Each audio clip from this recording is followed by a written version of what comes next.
Geez. I guess we're live. The intro did not play. Party. Well, what can you do? Some days it be like that. I don't know if I am going to fix this in. Oh no. Come back, Dano. I don't know. We may have lost Dano for a second. But Yeah. As long as that thing is still ticking live, I don't know. Maybe we should keep the party rolling while he figures out the technical difficulties. Oh, There he goes. We're having some issues here. Well, what are you gonna do, folks? Tarleton right. State came to town and put everybody in a bad mood. Okay, we're all just trying to cope. All right, so I am your very much your guest host, Dano Ikebese, here tonight for the As for Football College Football Roundtable. Gentlemen, we had a week of college football. It was a very wild week. Let's hope that Rob gets in here pretty soon. But Joe, what did you watch this week? Yeah, I mean, well, we kind of covered before the show the Army game, and I know you were present for it, so I'm not gonna steal that from you because you probably have a more in-depth breakdown. But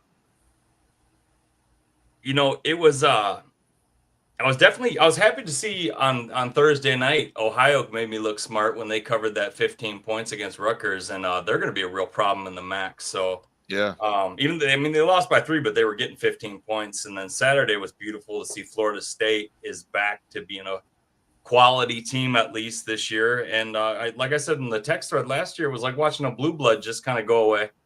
Like, no, we're not playing football anymore. So it's good to see them start off with beating Alabama. That really didn't bother me.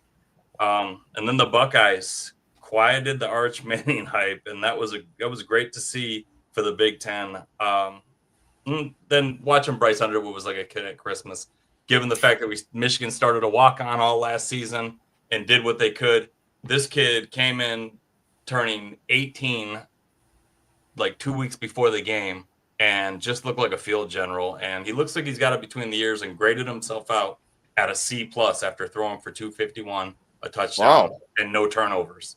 Very impressive. He went 21 for 31 through the air, so he had a really good game. And said, I grade myself as a C+, and the coach goes, I knew he was going to say that. And he must be a perfectionist, but he said, I got a lot of things to work on. So that was good to hear coming into Oklahoma. That is good. Yeah. Omar? Let's see. Let's take it from the top on Thursday. I watched a little bit of Delaware State, the Route 1 rivalry. I think that game's been played 11 times. Thursday's game was the first time that Delaware ever held a lead in that game, and they hung around for a little bit. I almost said Deshaun Watson. Sorry, Deshaun Jackson's Delaware State Hornets should be a problem in the MEAC this year, so look out for them in the Celebration Bowl. Look like a much improved team because Delaware owned that rivalry. Let's see, Friday. Not gonna lie, that hurt. I thought to myself, I watched, as a kid, I watched plenty of games like that. Watched Army lose to Fordham in, the same circumstances, but it still kind of hurt actually. Like my eyes kind of welled up with tears, and then I just had to play off cool the rest of the night. What can you do? And then Saturday, watch VMI Navy. I got to watch. The good old senior military college versus it's a time-tested series, Dan. We shake your head. They played in the Oyster Bowl. No, I don't have an issue with them doing it. It's just after the first quarter, what are you watching? Like, I just Navy's got an experienced team. Like, we know what that looks like. I'm a ball knower. I just love the wing T. Okay. I just love the X's and O's of the scheme. All right. It's just that I just like option football. Then my wife and I actually left for Tulsa for our anniversary. So put the football watching on hold, but I'm a big Big Ten Saturday night supporter. I like when they start up the drums. I didn't know they did that. Like at the desk, they're like it's kind of corny. NBC is behind in the ratings. That is all very true. But they bring in, I guess, whoever to start up the snare drums for their little Big Ten Saturday night jingle. And as a New Mexico native, Joe, I am not gonna lie, I wanted New Mexico to keep it competitive, if not win.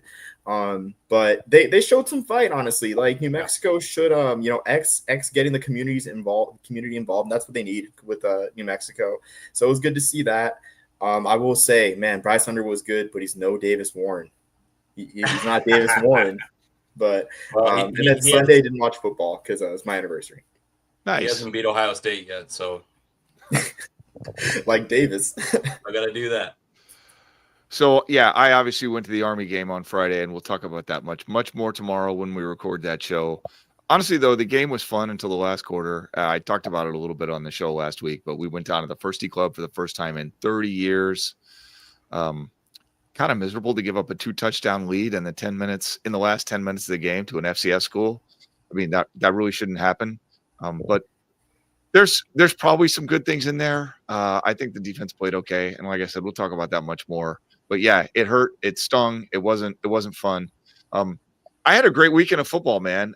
Boise State at USF, beyond just that Army game. I went to Chamberlain High School in Tampa, Florida, was pulling pretty hard for USF, and they, cleaned Boise State's clock. Like, they just kicked their ass. They look good. Tennessee rolled against Syracuse. I mean, Cuse put some points on when Tennessee put the backups in, but Vols looked like a legit team. And then LSU, first school to recruit me, obviously. I've talked about that a million times, and we'll talk about it a million more. They pulled it out against Clemson, which I loved. Yeah. I could have done with a few more close games overall, but I'll take it, man. I thought it was a decent weekend of football, notwithstanding the last 10 minutes of the Army game. We haven't mentioned Miami Notre Dame, which was a great game.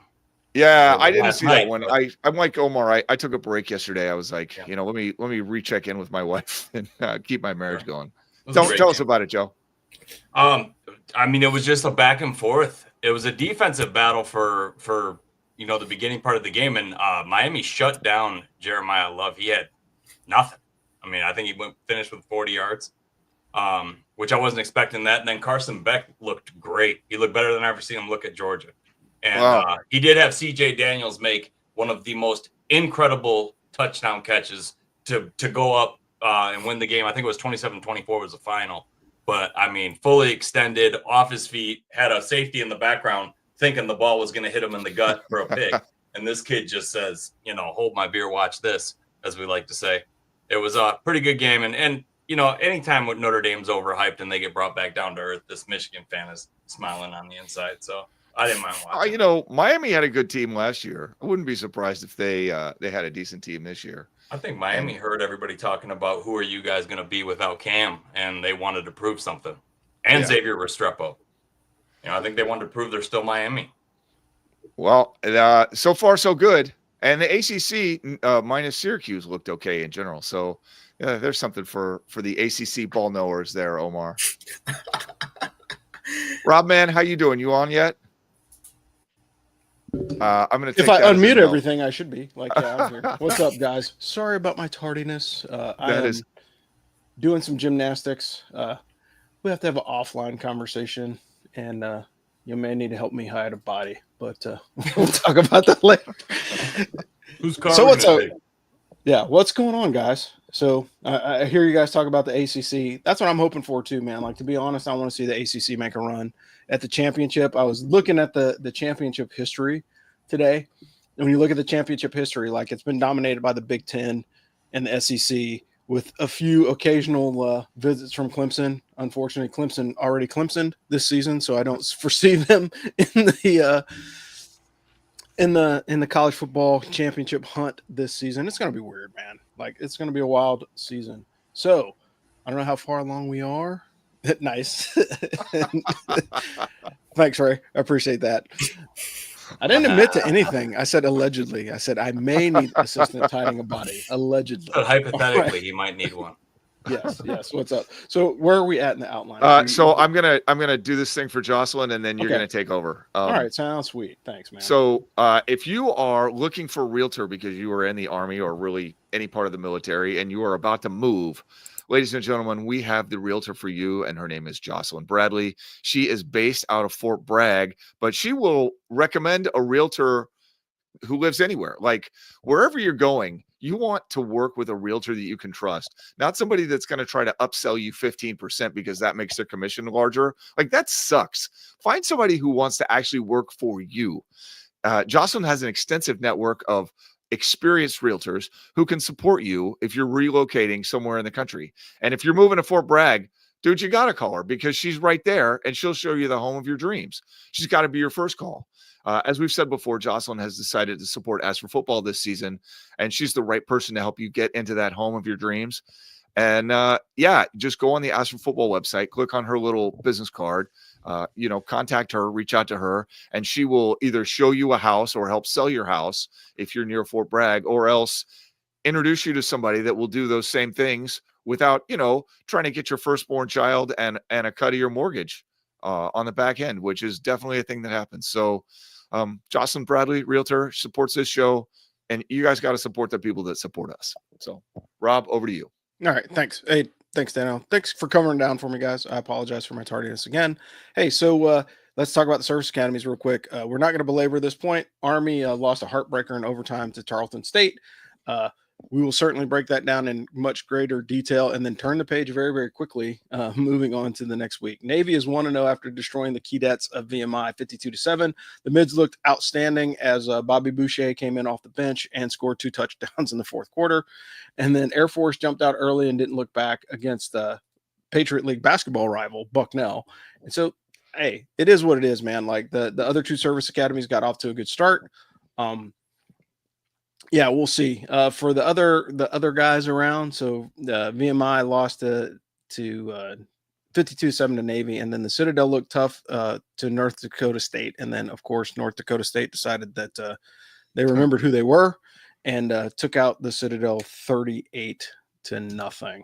And again, those are interesting because those are like the other Corps of Cadets. So we could also build that one into the outline if we wanted to, like Texas A&M, VMI, and believe me, we saw the Tarleton State Corps of Cadets in their freaking glory. God, yeah. I mean, there must have been 100 kids out there that had like a company.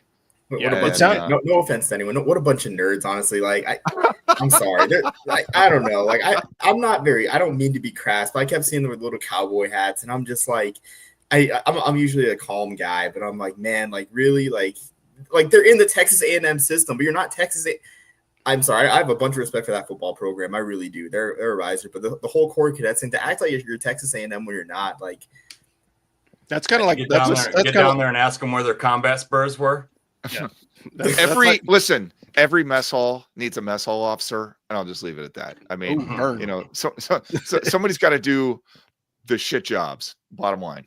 Yeah, that's fair, and it's funny, and we can go on a much longer diatribe about this, but there's some of the best and worst officers I served with were from Texas A&M, and I wasn't talking about Texas A&M. I was being a little bit more specific about our previous opponent, but all right. Yeah, but hey, even still, like it's all the same. Yeah, like you think you're cool, but you're not. Moving on. Speaking of somebody that is thinks they're cool, but they're not. Let's pass it over to Joe for the Blue Falcon of the week. It's kind of personal. Makes me a little salty when I think about this guy. But how about Paul Feinbaum finally gets introduced into the sacred halls of the Blue Falcon? What about that? I think he's overdue. Not only did you anoint a kid who was 19 last year and his team preseason national champs, you said Texas was going to beat Ohio State by a couple of scores. We all know how much you can't stand Jim Harbaugh in the Big Ten and how great Alabama is. But how'd you pick that game on Saturday, Paul? Paul? Crickets? Nothing? Okay, turns out you might not know everything about football. That and the fact that you look like a caricature of Mr. Peanut talking about football is enough to get you the Blue Falcon of the Week award if you don't mute your microphone. Please. I got a feeling you'll be back, Paul. Yeah. Hey, so you knew me and my diatribe on freaking ESPN. I guess where sports writers, like with the exception of the guys that As for Football, actually don't follow sports, man. I think they just try and find the most headline grabbing thing and then they put it in writing. Because if they truly were doing like research and writing, like trying to create a paper or trying to create, interest, like you could be honest, like, a 9-3 Alabama should make the playoff every year. Like, no, man, like stop. I get it. Yeah. And for Feinbaum to still be in the tank for Alabama or the SEC, a Bama or a Saban, their ranking was disrespectful. Yeah. A Saban-less Bama is starting to show that they're probably just going to be a middle tier SEC team, right? The Seminoles disagreed. Yeah, right. Well, yeah, that's a whole other story. I think Castellanos may be the only transfer quarterback whose stock went up, but we can talk about that a little bit later. And speaking of crazy things that happen and transfer quarterbacks, let's move on to the hold my beer moment of the week. Joe, what's up? Yeah, I'm not gonna lie. I flip flopped on this award. The hold my beer moment was gonna go to C.J. Daniels of Miami for making one of the most acrobatic one-handed catches to win the game against Notre Dame last night. Then I read about Larry Pickett Jr. on ESPN, and I'm not sure what his affiliation with the Army team is. As far as they said he was on the team. I got that much. He's a player. He's a yearling. Okay. I do not remember what he plays, but I want to say he's a defensive back. Okay. Secondary cornerback, but I'm not sure which. Thank you. That was the only part I wasn't completely clear on. But you may have never heard of the second-year cadet, is what they labeled him on ESPN, from West Point. But let me tell you a little bit about his weekend. As he traveled down Route 9 near Fort Montgomery, New York, close to the West Point campus, or within the vicinity of it, him and his family came upon a car that had down power lines surrounding it and was badly smashed by trees in what must have been a high-speed wreck.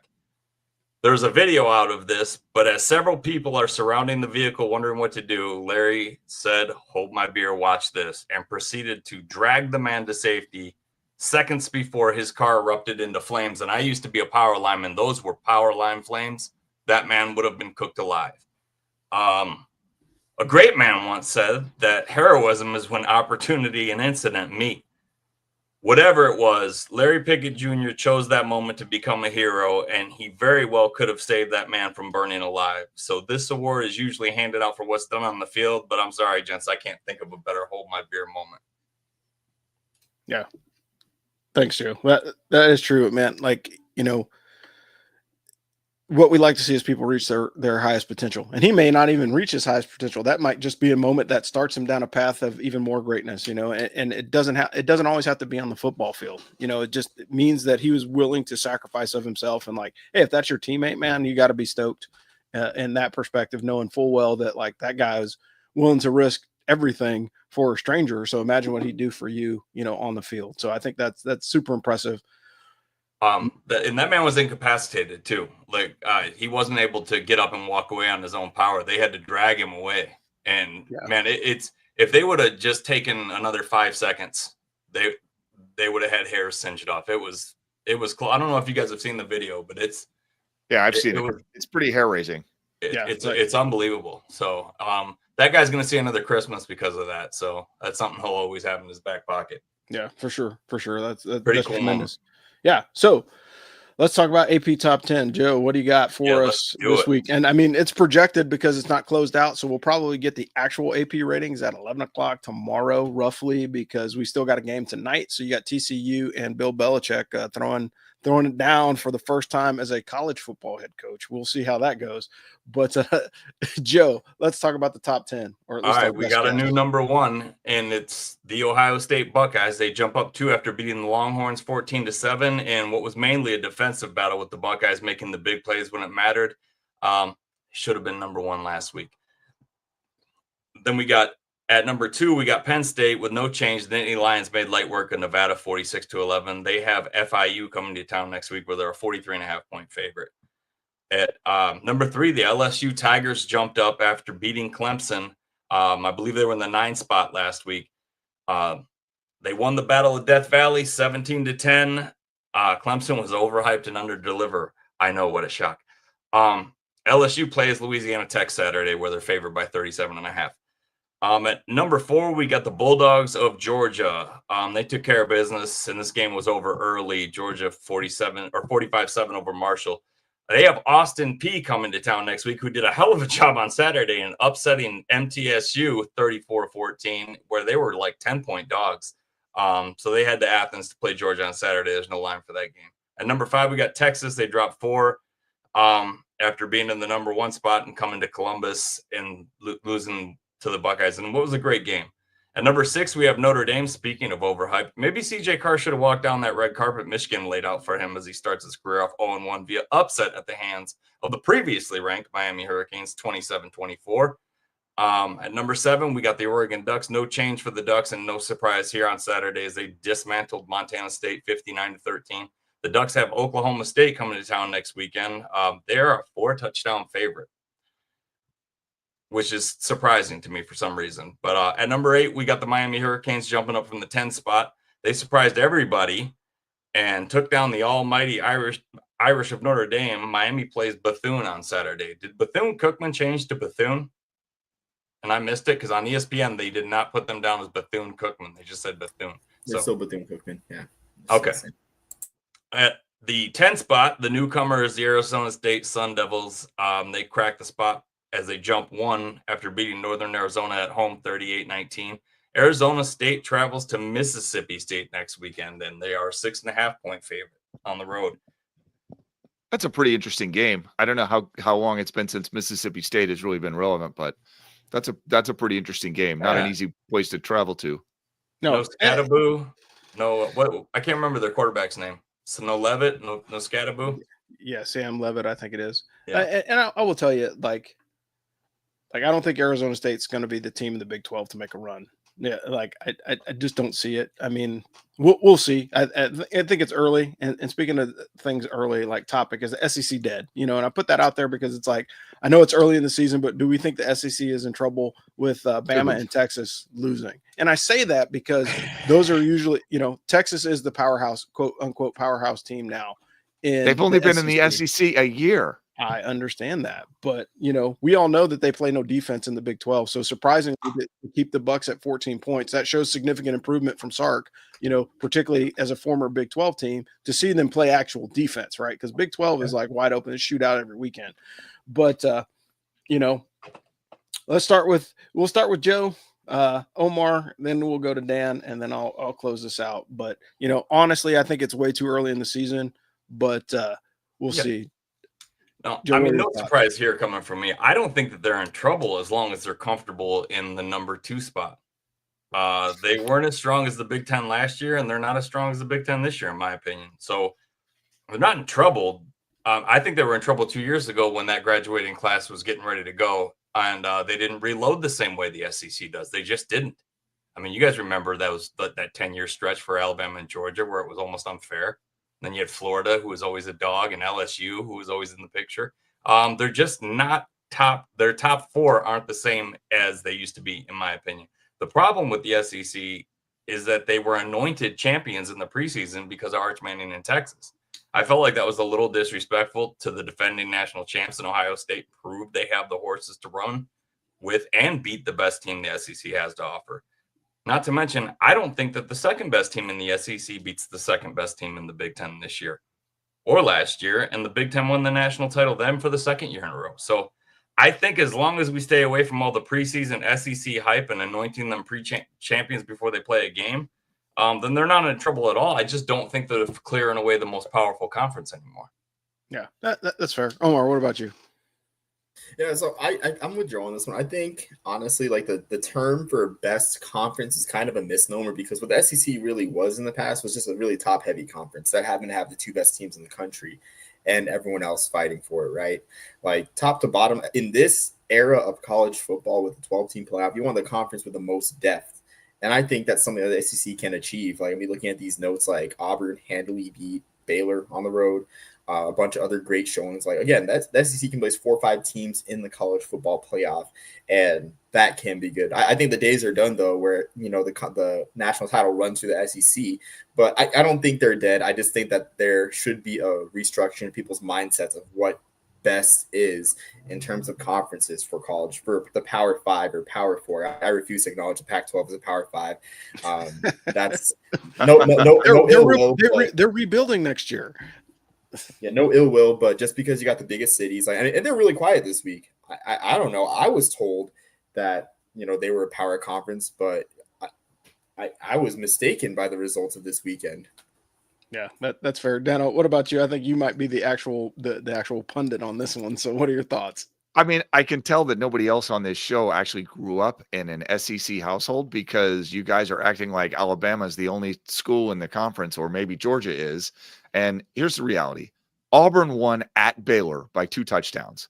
Tennessee beat the actual pants off Syracuse. Like, that game was not close.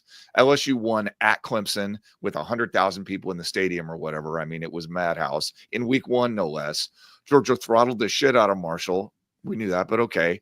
Texas A&M beat a very good team from UTSA by 18 points. Even Vanderbilt won. Like, okay, Texas lost a close game that they probably would like to have, later in the season when Arch Manning has taken a couple more snaps. And Bama, I will agree that Bama might not be what they once were, but there are other teams in that conference. Let's give the Tigers of LSU a chance. Let's give Texas A&M a chance. I mean, Georgia might still be Georgia. I don't know. Listen, is it probably going to wind up being an SEC team versus a Big Ten team at the end of the year for the national championship? Yeah, probably, and that's okay. And I don't know which of those conferences is going to reign supreme, and I don't have to know. But just to say the SEC is dead, like, dude, a couple of teams had bad games, and one of them was in a really bad spot. So okay. Yeah, for sure. And like, for my thoughts on this whole thing, to be completely honest, is it's like, I just want, like, not to stir controversy, but I think it was a little bit of lick on, I wrote the outline before Joe picked his Blue Falcon of the week. So that was completely not planned, but I want to look at that just introspectively, because when you look at the history, like between the one thing that the BCS did give us was a diversity of champions across different conferences, right? As much as we complained about it, like, you had just as much chance of winning it in the Big Ten as you did in the Big East, just based off of records and how the computer worked out. And now that we have the 4-team and then the 12-team playoff, the difficulty that we're having is that, the sports writers are still treating it like it's the BCS, right? Like, nobody's looking at like definitive, like, look, Alabama should not have been in the conversation at all last year, right? At all. Like, the only people that legitimately had a gripe was Florida State 2 years ago when they ran the table in the ACC and then they didn't get picked. And then the next year they proved why they shouldn't have been in that bowl game, because they completely fell apart as a team. And so, those are like a complete drop off like that from going 13-0 to like, 2-11 is a pretty significant drop off for any team. And so, like, that's more than just a rebuilding year. That's a reloading year. And I think, as a college football community, I think we'd like to see more parity. And we're starting to see that, because for years, what was happening with the SEC is they take each other out, right? So you'd have, Alabama or Georgia that would be undefeated, and then whoever lost in that matchup would play again in their freaking conference championship. And then you have, a 12-1 Georgia that beat Bama after Bama beat them, in the season.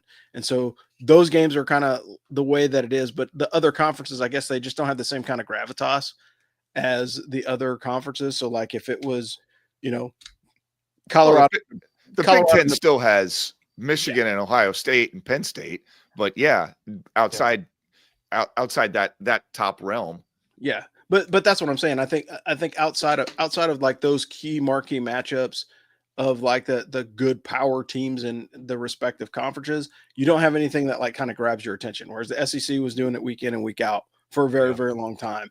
And now it's not like that. But I also say, is it name, image, and likeness that's creating this parity? Or is it the fact that, hey, doggone it, coaches are good. Like, who thought Tom Castellanos would leave freaking Boston College and then put on a clinic at Florida State as a starting quarterback? Like, that's one of those things that you didn't see.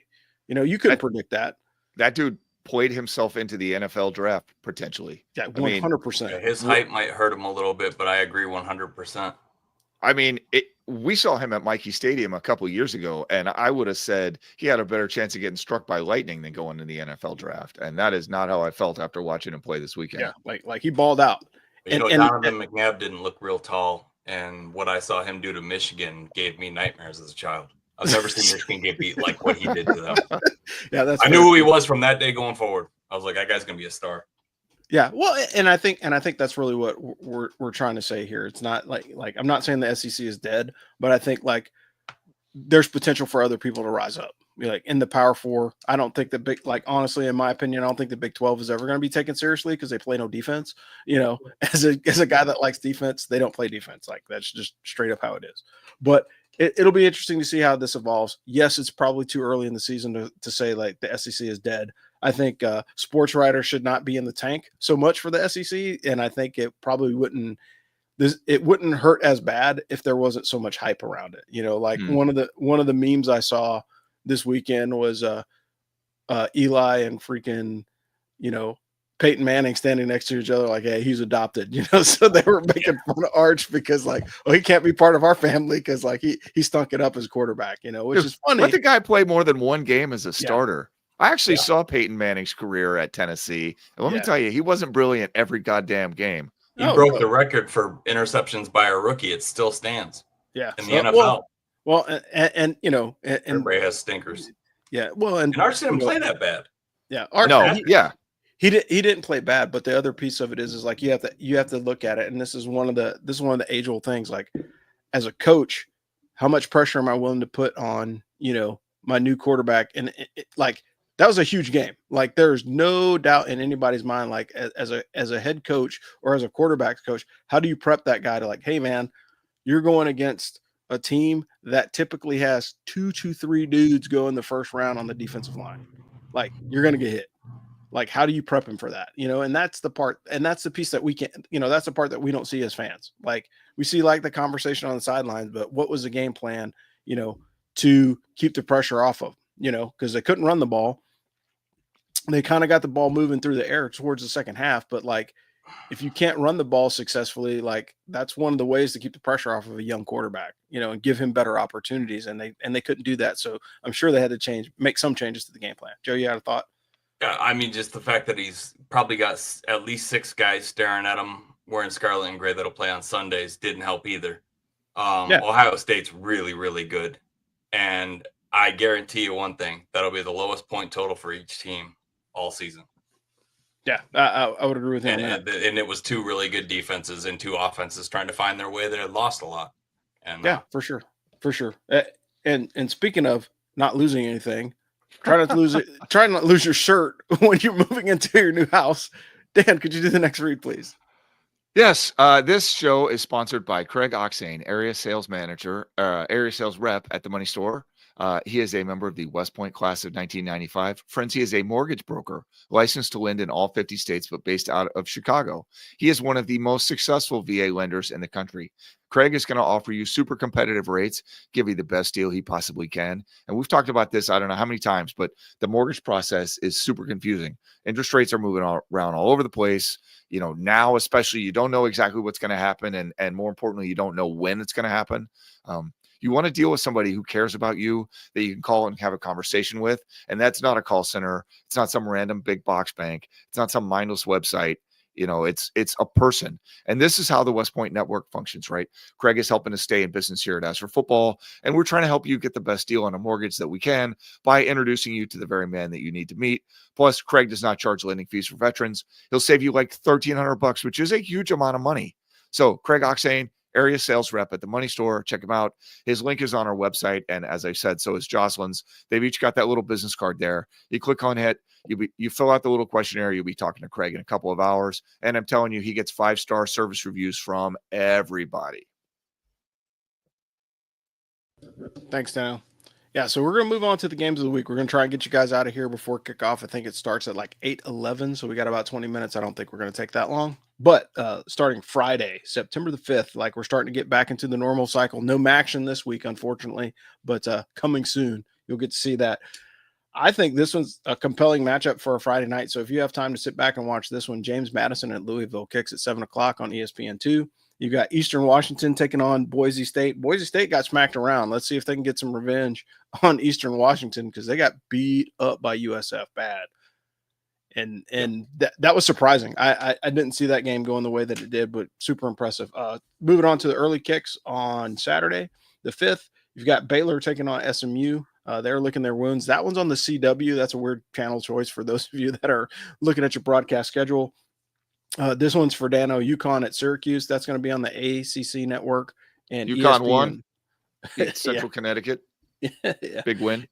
ESPN Plus on that one. San Jose State versus number 1 Texas. That's going to be at noon on ESPN or ABC. You got Iowa State. Iowa State is like picking off their rivals left and right early in the season. Can they continue that guy looked good, man. I like that dude, man. Yeah, I think he might be very early in the driver's seat for at least number one quarterback in college football this year, if not Heisman. Got number 12 Illinois at Duke at noon on ABC or ESPN. That's probably regional sports network. FIU at Penn State. So that we'll see how that one goes. Utah State at Texas A&M on the SEC network. That one kicks at 12:45. UAB at Navy, 3:30 on the CBS Sports Network. You got Ole Miss at Kentucky. That's a 3:30 kick on ABC. Oklahoma State at Oregon. Like, that's going to be a beatdown, but that will be on CBS and Paramount Plus for those of you that care. And USF at Florida. That's going to be a surprisingly sneaky game to watch just based off of the way that USF played. Their quarterback is good, man. Like, I like him. Bumped down to 17. Wow. I bet you that was close to 30 preseason. Yeah, I'm sure it was. I almost guarantee you that it was. South Carolina State takes on South Carolina. We'll see if that in-state rivalry actually means anything. You got Army at Kansas State. That's going to be an evening kick. And for programming note, it's going to be on ESPN. So typically Army plays on the CBS Sports Network, but this is it's a weird one because it's a Big 12 game on ESPN. And, so get your set your clocks right and make sure that you're tuning into the right station, because if you're on CBS Sports Network, you're probably going to miss it. You got Bethune-Cookman taking on Miami at 7:00. Memphis at Georgia State. And then you have Arizona State at Mississippi State kicking at 7:30 on ESPN2. Michigan at Oklahoma. That's number 14 against number 18. And again, those lines will that's going to be a good game. I think that's a good early challenge for Michigan. Bryce Underwood looked good in the opener. We'll see what happens against a higher caliber team. And maybe Oklahoma a slightly -5.5 right now because they're at home, and I think they're betting on them running a track meet on Michigan. So we'll see. Yeah. Well, I think it'll be a slightly better defense than what he saw this week, and vice versa. Yeah, I think that'll be Oklahoma. So we'll see. That'll be like Texas and Ohio State, two very evenly matched teams, in my opinion, as far as what they've lost and what they're dealing with. So that'll be a good game. Yeah, and so wrapping it up for the late night matchup, you got Sam Houston at Hawaii, kicks at 11:59 p.m. on the Mountain West Network or Spectrum. I guess that's a pay-per-view channel. I have no idea. I've never watched a Hawaii game other than during the day when it's on a normal-ish station. All right, American games of the week to watch. Any input on these this week, guys? What are you guys thinking for what American game should we tune into? Dano, you go first, and then over to Omar. Two real quick. UAB at Navy is maybe the only conference game of the week. That's a pretty interesting contest to see if, one, UAB can come back to life from the dead, or two, is Navy just going to steamroll their asses? And I think I might bet on Navy steamrolling their asses, but we shall see. And Houston at Rice is a pretty interesting local rivalry. We'll see if Rice can do anything in that game or if they just get steamrolled. Yeah. Omar, any thoughts? Yeah, so for UAB Navy, I mean, just to address that really quick, like Andrew Body of Alabama State ran wild on UAB. I expect Blake Horvath to do the exact same thing because UAB has some severe problems.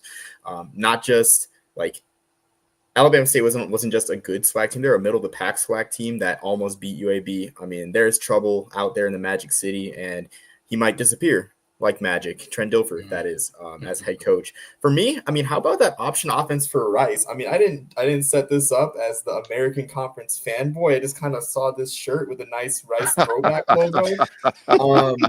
But man, like that option offense for Rice, that'll take the headlines. But the defense looks stellar against Louisiana. Honestly, Houston did not look great against Stephen F. Austin, 27-0 win over the Lumberjacks. I mean, Houston, UCF, and Cincinnati have all had a rough transition into the Big 12 from the American. That's a topic for another time. But man, Rice has a tough defense. They have a running game that's cunning, a good scheme, like the scheme that Scott Abell runs, that he ran at Davidson. Really, it's an amazing option scheme. Puts his players in the right place, but I expect a lot more improvement. For instance, like Chase Jenkins had -13 rushing yards at the quarterback position on 12 carries. I expect that number to go up just his second time in the scheme. And Rice beat Houston at home, in 2023. So, I mean, anything can happen in the Bayou Bucket. These teams are more evenly matched than you think. So that also is not one of my weekly locks, but maybe consider that a bonus maybe if you're so willing. Yeah, it sounds good. Like I'm all for Service Academy taking that scalp of Trent Dilfer just because I'd like to see it. I'd rather see Army do it. I'd rather see Army blow him out, and then they seriously have some coaching negotiations. But we'll see what happens. And speaking of negotiations, it is time to move on to our weekly locks. Yeah, so weekly locks of the week, folks. We're going to talk about the games that we're watching. We'll start with Dano, move on to Joe, and then Omar, and then I'll wrap. So I went 1-1 this past week. Kentucky covered against Toledo, but barely. I mean, my God. And then UMass just got smoked by an improved looking Temple team that looked like a real football team. So as an Army fan, I'm a little scared of that based on how Army looked this week, because we don't need Temple to rise back up from the dead. They could wait a year on that one, my opinion. This week, Tulane minus 10.5 at South Alabama. Dude, I will take that all day. My God in heaven, Tulane looks like a juggernaut. They Northwestern. They really look like they could move up to the Power Four tomorrow and be at least middle of the pack. And then I also got Jacksonville State +6 at home versus Liberty. Apparently, I'm the only one that paid any attention to Liberty struggling badly over the weekend against FCS Maine for 3 quarters, before finally pulling ahead in the fourth. Like, Maine is not a great football team, so that was very surprising. This was not an impressive showing. I would not be surprised if Jacksonville State pulls out the win. Oh, nice. Joe, how about you? I went 2-1 last week as the Ohio Bobcats covered the 15 they were given against Rutgers by losing 34-31. And App State handled business against Charlotte. Wisconsin won by 17, and I had them minus 17.5. So the hook got me. Otherwise, I would have won 3-0. But 2-1 ain't terrible. I have 3 picks this week, of course, because Dano says I can have 3, so I'll take 3. Number 1 is Illinois. All right. Illinois didn't play anybody, but routed their opponent. Looked very good doing it. Minus 2.5 at Duke. I feel like this one is simple. A top 15 team from the Big Ten against an unranked Duke team on any field should win by a field goal. End of story. Give me Illinois 38-27.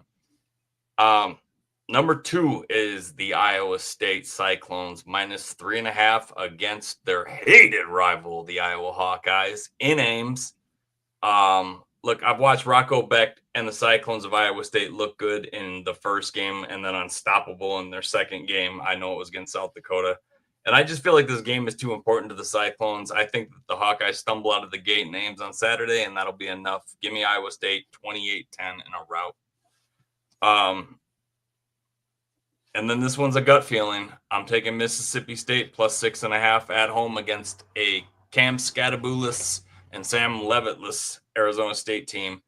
The Bulldogs traveled to South Miss on Saturday and won by 3 scores. That and the fact that Arizona State almost let 20 points in again at home against Northern Arizona makes me feel concerned that the Sun Devils will cover this number. So, as a matter of fact, give me the Mississippi State Bulldogs to pull off an upset on the number 10 curse spot that we always see the number 10 team dump in a game. So give me the Mississippi State Bulldogs to pull it off at home 30-27 and upset the number 10. I like all 3 of those picks. It's a gut pick, but I really like the Bulldogs to cover the 6.5. I think it's going to be a close game and decided by a field goal. Yeah, good picks. Good picks. Omar, how about you? So I'm going to preface this with a little bit of history. So in 2020, UAB won their division in Conference USA with a 3-1 record. UTSA was arguably the better team with a 5-2 division record, but UAB won the nod due to win percentage. Could we be seeing Benno here playing with a win percentage game and picking less games each week just to sandbag a bit? Well, you get +1 for every game you get right, and you get -1 for every game you get wrong. So you don't really help yourself by picking more games unless you're good at it. Well, you give me the opportunity to act like a ball knower. I'm going to act like a ball knower and take all 3 picks. So, say, what am I, a bologna sandwich over here? Huh? With that being said, I went 2-1 thanks to one of the most acrobatic pick sixes you'll ever see in the Buffalo Minnesota game. I mean, I don't even know. I'm still kind of like reviewing what happened because like the tight end tripped, the ball rolled off his like leg and back and knee, and the Buffalo defender was there. It was Buffalo +15.5, and they lost by 14 on that pick 6. So, Sounds like a W. Sounds like a W. Sounds like a team of destiny here for me this year in the picks league. I also picked Tulane. -6.5 over Northwestern. Cited Northwestern's inability to score, but also too, I didn't cite this, that you don't tug on Superman's cape, you don't spit in the wind, you don't pull the coat off you don't pull the cape off the Lone Ranger, and you don't mess around with the city of New Orleans. Like pull the mask. Pull the mask. That's what not it is. have a That's cape. what it is. Pull the Spoiler mask. alert. Pull the Spoiler mask. alert. That's going to be in the recap for the American. But man, like that was like I'm not even from New Orleans, but man, like John Sumrall made me want to make a nice pot of gumbo and with a nice andouille sausage. And man, Tulane looked great though, like Dano said. And then Utah +5.5. Utah State, my former hometown team, let me down a bit. But I mean, can't really blame them. Utah's going to be good this year. I do believe that. I do think they look like a bowl team. They competed well with Utah State. They lost 28-16. For my picks this week, going to my notes. So first off, give me Nebraska -33.5 over Akron. Akron just cannot move the ball at all against Wyoming. If you tell me that Nebraska is going to score 5 touchdowns throughout the course of the game, I'm not saying it's going to be an insane embarrassment, but I mean, if Patrick Mahomes, Dylan Raiola on the Nebraska offense can score 5 touchdown drives, I think this one's pretty safe. Man, what a sad thing for Akron there, because I really believed in Akron because of Joe Moorhead being an offensive guru all the way back to his Fordham days. He used to give Army all types of trouble. For my second pick, I got Central Michigan +21.5 against Pittsburgh. And look at our old friend Matt Drinkle neutralizing San Jose State's run and shoot scheme with a 7-minute time of possession advantage and a 16-14 win. That scheme is fun to watch. It reminds me a bit of Nebraska's early 2000s scheme. There's a little bit of eye formation, a little bit of power eye. There's some shotgun there too. If they can figure out who the quarterback's going to be, they played 3 quarterbacks. I mean, that team's going to be good in the MAC. But I just don't see Pitt. I see that game being shortened. There being less possessions. I just don't see Pitt scoring, more than a 21-point win. I see that game being in a 17 to 21-point margin there. So that's my second pick. And then my third pick, I got Hawaii -7.5 over Sam Houston. Sam Houston looks like they have a world of problems. They got to travel to the island as well. Micah Alihado might be hurt, but maybe he needs the week of rest there, and maybe it's better if he doesn't play, to be honest with you. If he does start, I just think Hawaii is more than a touchdown better than Sam Houston. I mean, Sam Houston they looked mediocre against UNLV. UNLV looked bad, quite frankly, against Idaho State, who is 1-1. They just lost an FCS game, the Idaho State Bengals did, so UNLV does not look like a good team to lose to, especially by 17 if you're Sam Houston.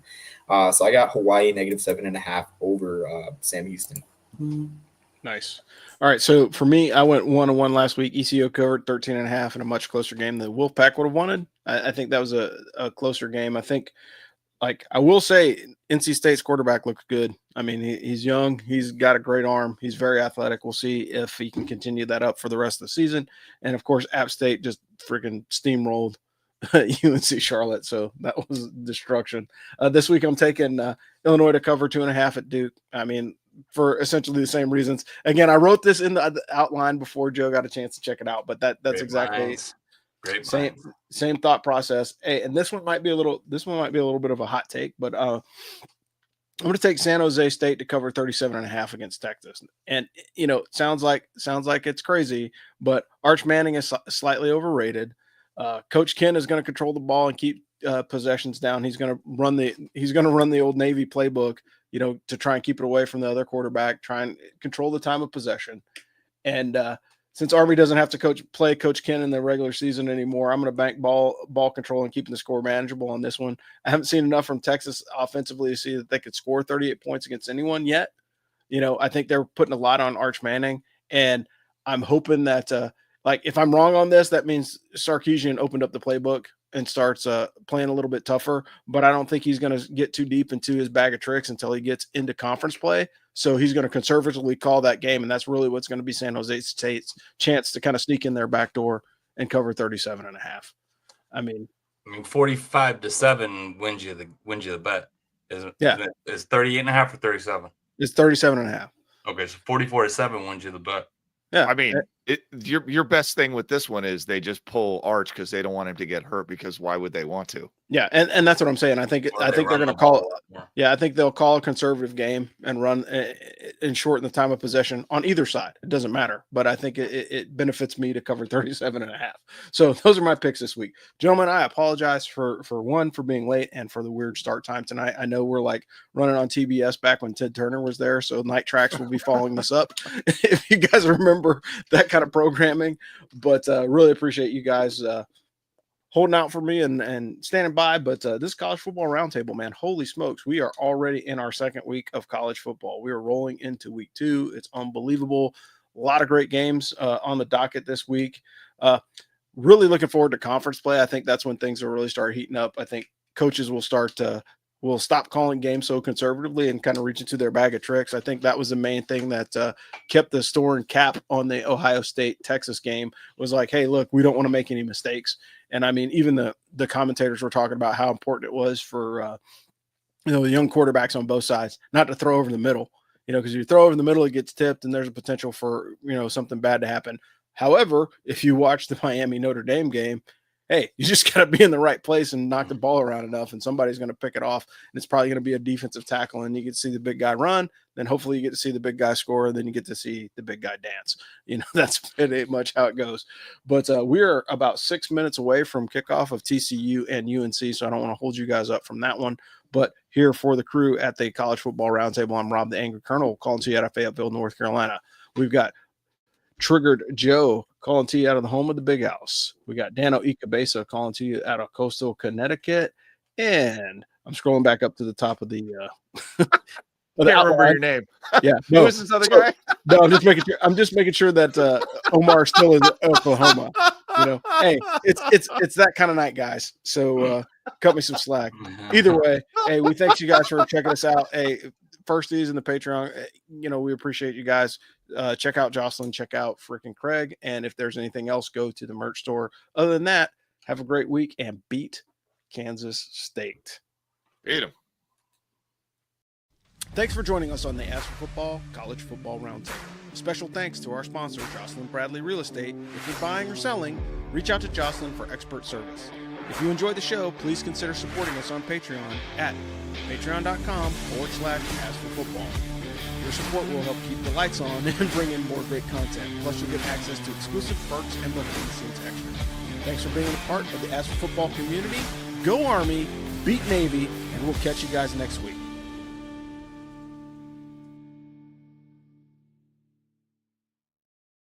Here, but can